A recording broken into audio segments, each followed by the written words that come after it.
Hi friends, ഇന്ന് ഞങ്ങളെ വീട് ഡീപ് ക്ലീൻ നടന്നുകൊണ്ടിരിക്കുകയാണ്. കോട്ടക്കലുള്ള ക്ലീനിങ് ആർമി എന്ന് പറയുന്ന ടീമാണ് ചെയ്തുകൊണ്ടിരിക്കുന്നത്.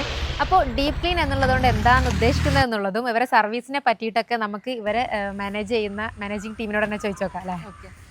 ഡീപ്പ് ക്ലീനിങ് എന്നതുകൊണ്ട് ഉദ്ദേശിക്കുന്നത് ഒരു വീടിൻ്റെ മുക്കും മൂലയും അല്ലെങ്കിൽ കൈയെത്താത്ത ഏരിയകൾ, പിന്നെ വീടിൻ്റെ ഓരോ ഏരിയകളിലുള്ള ഫർണിച്ചറുകൾ, പിന്നെ ടോയ്ലറ്റ് ഏരിയ, പിന്നെ അതുപോലെ ബെഡ്റൂംസ് കാര്യങ്ങൾ, അതിലുള്ള എല്ലാ സംഭവങ്ങളും, ബെഡുകൾ, പിന്നെ അതുപോലെ ലൈറ്റ്, ഫാന്, AC, പിന്നെ സ്വിച്ച് ബോർഡ്, പിന്നെ അതുപോലെ കിച്ചൺ ഏരിയകൾ, അങ്ങനെ എല്ലാം ഒരു മൊത്തത്തിലൊരു ഡീപ്പ് ക്ലീനിങ് ചെയ്യാന്നുള്ളതാണ്. ക്ലീനിങ്, അതെ, ഫർണിച്ചറുകൾ അങ്ങനെ എല്ലാം മൊത്തത്തിൽ ഡീപ്പ് കബോർഡും കാര്യങ്ങളൊക്കെ കബോർഡ് കാര്യങ്ങള്, പിന്നെ അതേപോലെ അതിൻ്റെ ഔട്ട് സൈഡ് ഇൻസൈഡ്, പിന്നെ അങ്ങനെ എല്ലാം. ഇപ്പോൾ ടോയ്ലറ്റിലാണെന്നുണ്ടെങ്കിൽ അതിന്റെ ഫിറ്റിങ്സ് കാര്യങ്ങള്, പിന്നെ ടൈലുള്ള കറകള്, അങ്ങനെയുള്ള മൊത്തത്തിൽ അതെ, സോഫകളൊക്കെ 2 തരത്തില് ക്ലീൻ ചെയ്യും.